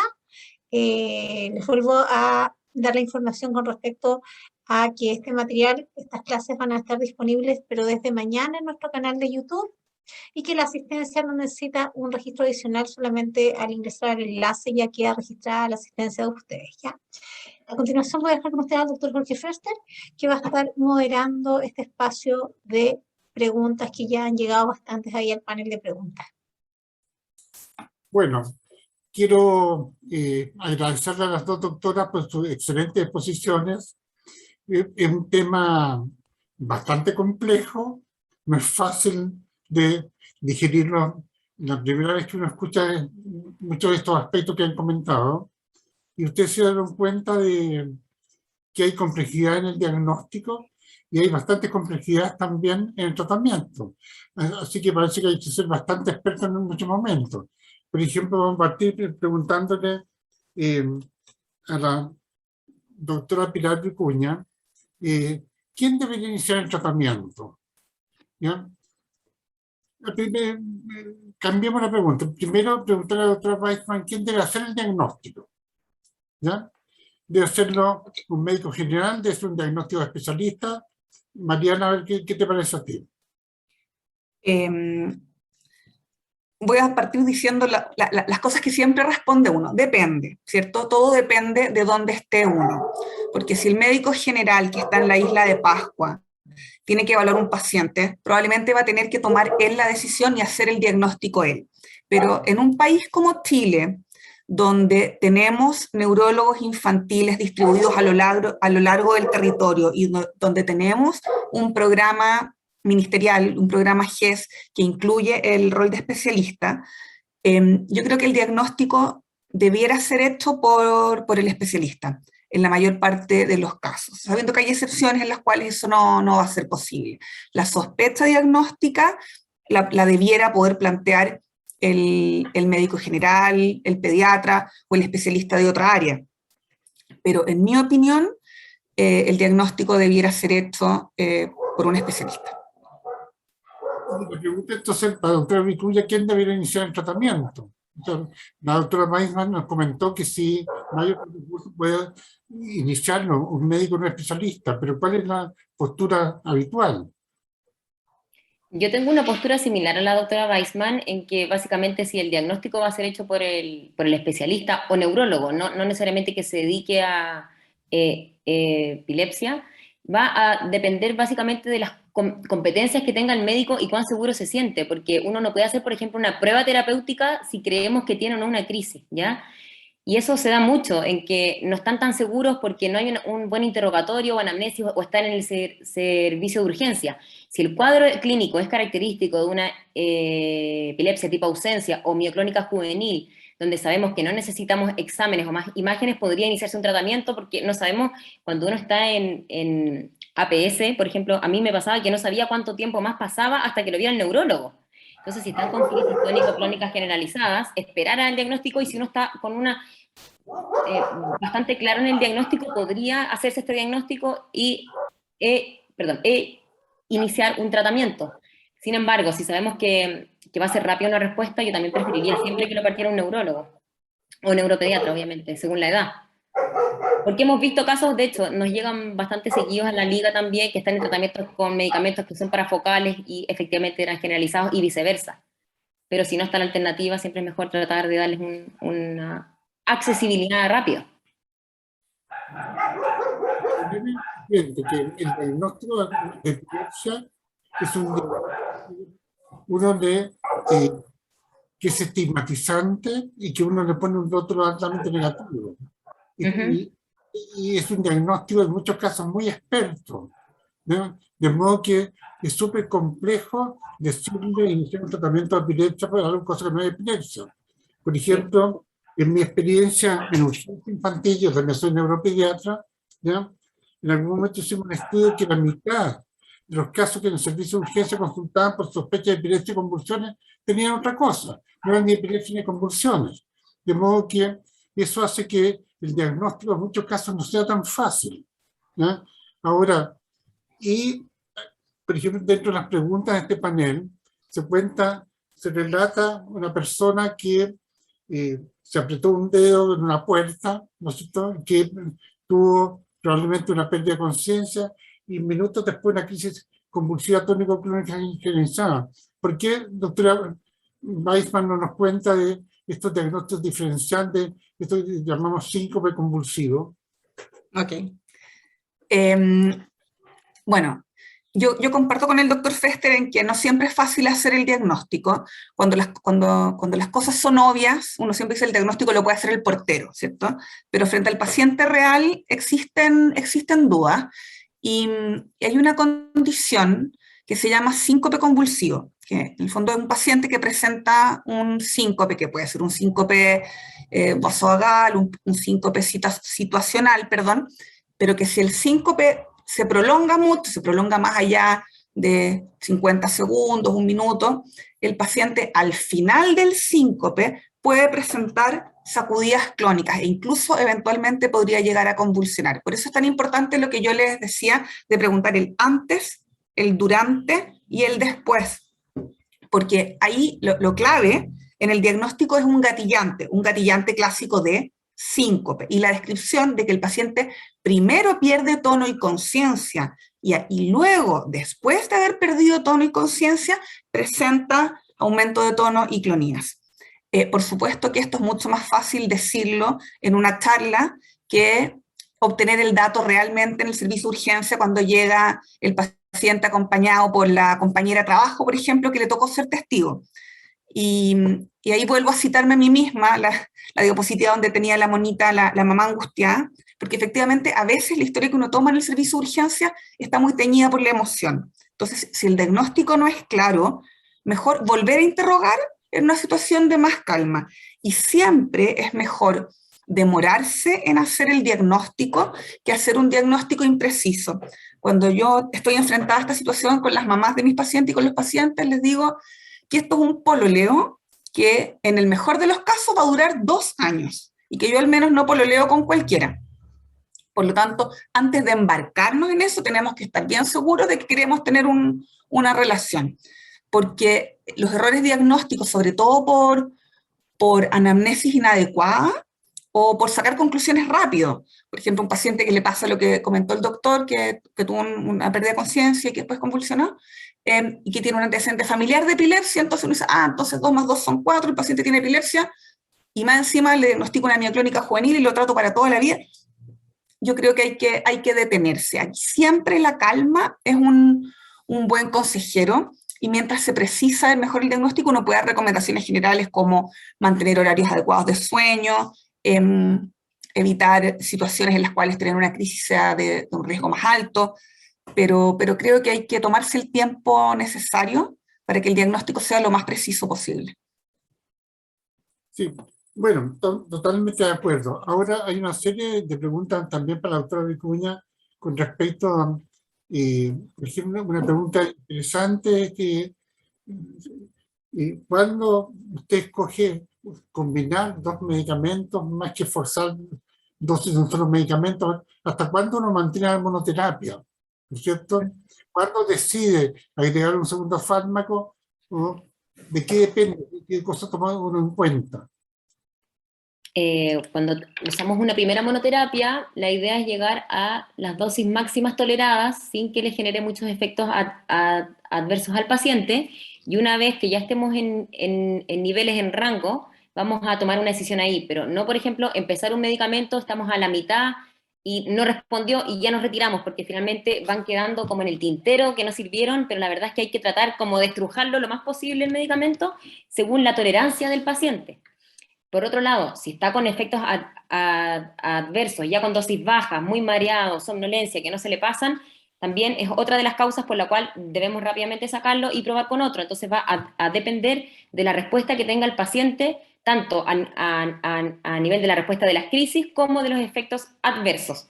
Y si ese no funciona, lo ideal sería probar con otro. ¿Cuándo vamos a elegir una biterapia? Lo que les comenté, si el primer medicamento fue bien tolerado y produjo una disminución de las crisis, de la frecuencia de crisis. Ahí podríamos iniciar un tratamiento biasociado. Perfecto. Ahora Lo otro vamos... doctor, lo otro que estaba viendo que se repite harto en las preguntas era el tema de la canasta GES en APS versus el hospital. Y es importante que sepan que es lo mismo, y de hecho se podría exigir el tratamiento en la atención primaria, ya con los mismos medicamentos que se envían desde la atención secundaria o terciaria para pacientes lo retiren en su consultorio y deberían estar siempre disponibles. Sabemos que en la práctica clínica de repente faltan o no hay stock y les dicen que vuelvan después, lo cual obviamente no es lo ideal, y a veces cambian las marcas de los medicamentos, pero deberían estar siempre disponibles porque es obviamente una garantía. Eso también quería agregar. Incluso hay un medicamento que a nivel de atención primaria, que es el Tegretal, que es tenía, que está a nivel primario, a nivel secundario no está. Por ejemplo, en los hospitales no está. ¿Ya? Así que está deben exigir toda la dotación de fármacos de emergencia. Ahora vamos a ir a otro tema con respecto a por qué una resonancia nuclear magnética del cerebro, doctora Weissman, y no un escáner. ¿Cuándo te indica un escáner? ¿En qué momento? ¿Por qué la resonancia nuclear magnética supera ampliamente al escáner en este campo? De acuerdo. A ver, no quiero desmerecer el escáner, y considerando que es un examen que está disponible en muchos hospitales y en muchas provincias, eventualmente uno podría partir por un escáner, que es lo que muchas veces se hace en el servicio de urgencia, pero la probabilidad de que el escáner responda la pregunta respecto de la causa de la epilepsia de un paciente es baja, y se corre el riesgo de que porque el escáner es normal, se considere que el paciente ya está estudiado y no se escale hacia una resonancia. Pero efectivamente, por ejemplo, si uno está evaluando un paciente que vive en una zona endémica de cisticercosis, por ejemplo, o estoy evaluando un paciente con una hemiparesia congénita, tal vez podría partir con un escáner y eso darme el diagnóstico. Pero son situaciones bien específicas y que no son tan comunes. Para la gran mayoría de las causas de epilepsia, y sobre todo de epilepsia fármaco resistente en pacientes con examen neurológico normal, es la resonancia la que va a dar la causa. La limitación que tenemos es que a veces se nos olvida, pero Chile no es un país rico, sino que es un país, para cómo se clasifica a nivel internacional, de ingresos medios. Y la resonancia no está. Y si bien la doctora Vicuña les presentó la canasta GES y les habló de exámenes, hay que diferenciar lo que está recomendado de lo que está garantizado. Lo que uno puede exigir legalmente al Estado es lo que está garantizado. Y la resonancia, por mucho que yo deseara o deseo que estuviera disponible para todos los pacientes con epilepsias focales, no está. Es una recomendación, es lo que deberíamos hacer, pero no tenemos acceso. Y es una situación en la cual estamos todavía al debe. Entonces, entre nada y un escáner, por supuesto, mejor un escáner, pero tener claro que con eso no estamos agotando el estudio. Y como les comenté en la charla, si un paciente con epilepsia refractaria en el cual se está planteando la opción quirúrgica, el realizar una resonancia, y una resonancia de buena calidad, aquí algunas preguntas sobre qué tipo de resonancia pedir. Lo que hay que pedir es que la resonancia sea realizada en una máquina de buena calidad, que sea informada por un neuroradiólogo o un radiólogo con experiencia en neuroradiología, y se preguntó si tenía que ser una resonancia con gadolinio o sin gadolinio. La resonancia para el estudio básico de epilepsia es una resonancia sin gadolinio, pero hay que especificar la sospecha clínica que uno tiene. Por eso es bueno que la pida el especialista, porque le va a dar la mayor información posible respecto a sospecha clínica, en relación a la ubicación posible del foco, el resultado de los estudios electrofisiológicos. Mientras más información le dé uno al radiólogo y más experiencia tenga el radiólogo, más probable es que esa resonancia responda a la pregunta clínica que nos estamos planteando. Perfecto. Ahora vamos a cambiar otro tema con respecto a insistir en pronóstico. Nosotros sabemos que para los neurólogos pediátricos existe una serie de formas de epilepsia que antes se llamaban idiopáticas, ahora se clasifican como epilepsia genética, que son edad dependiente, es decir, el niño va avanzando en edad y la epilepsia se va a ir en algún momento. Y ese grupo es un grupo de súper buen pronóstico, que sabemos que tarde o temprano vamos a dejar el tratamiento antiepiléptico y nos va a hacer para toda la vida. Pero se plantea una pregunta a la doctora Vicuña con respecto a una epilepsia focal lesional. O sea, un sujeto que tiene una epilepsia que tuvo un traumatismo encefalocraniano, que quedó con una lesión estructural en su cerebro, que completó 2 años sin crisis, pongamos que es un adulto joven. ¿Usted suspendería fácilmente ese tratamiento?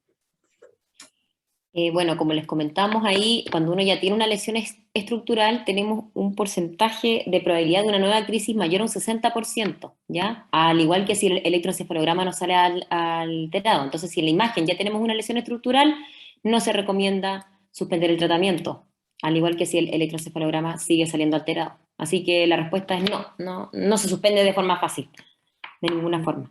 Exacto, totalmente de acuerdo. Y para terminar, yo le voy a preguntar también a la doctora Weissman, porque ella mencionó que uno podía hacer el diagnóstico de síndrome epiléptico, ¿ya?, sin que el paciente hubiera tenido crisis epiléptica. Y por otra parte, se hablaba que un electroencefalograma anormal sin crisis epiléptica tampoco era epilepsia.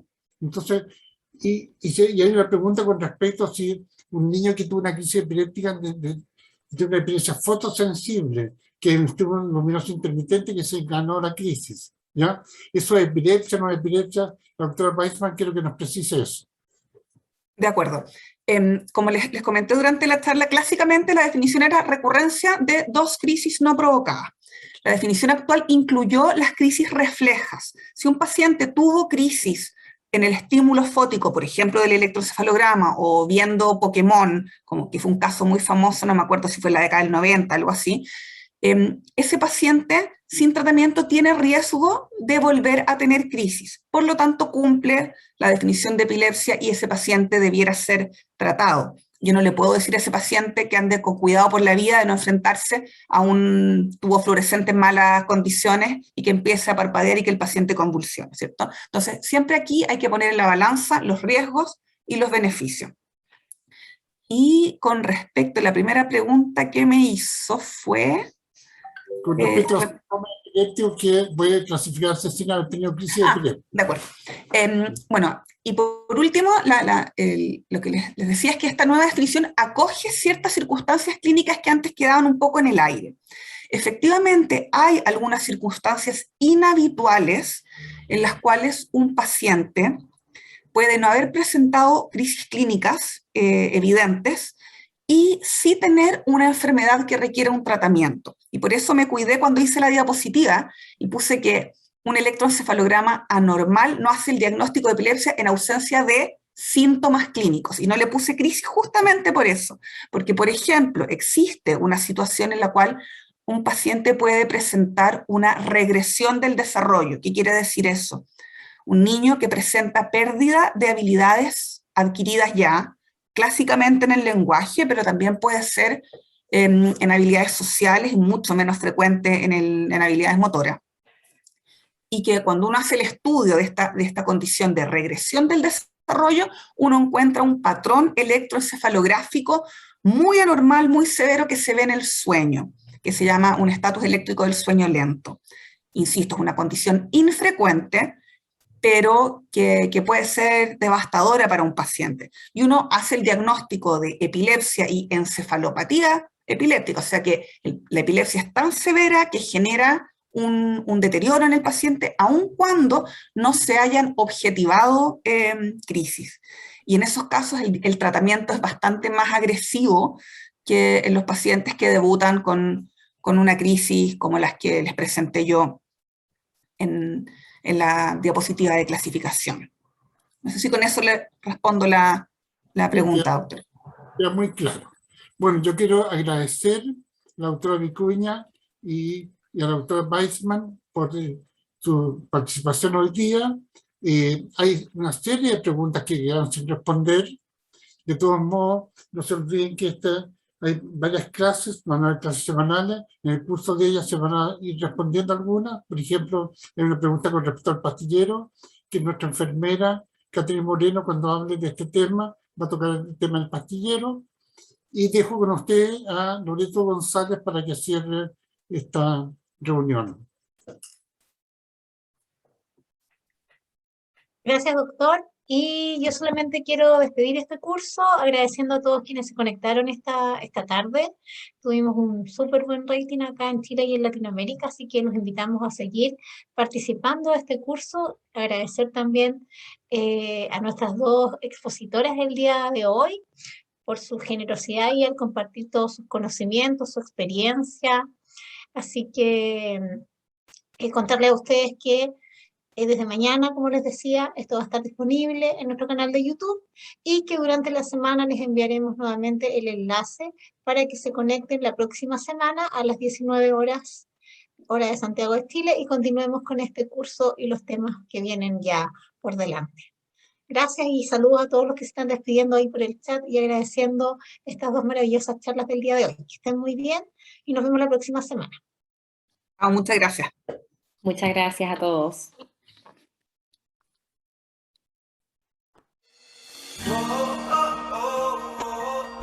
Si de servicios a la comunidad se trata, en la Liga Chilena contra la Epilepsia tenemos una historia de más de 65 años que habla por nosotros.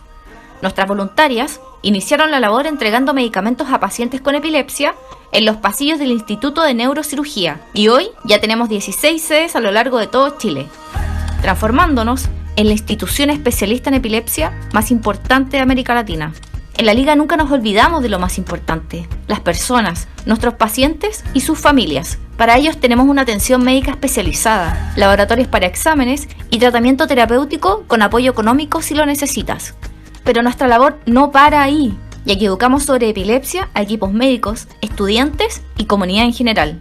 No lo olvides, nuestras farmacias a lo largo de Chile tienen una amplia gama de medicamentos abiertas a todo público, y al preferirnos y comprar tus medicamentos en la Liga, estás ayudando a financiar el tratamiento de una persona con epilepsia.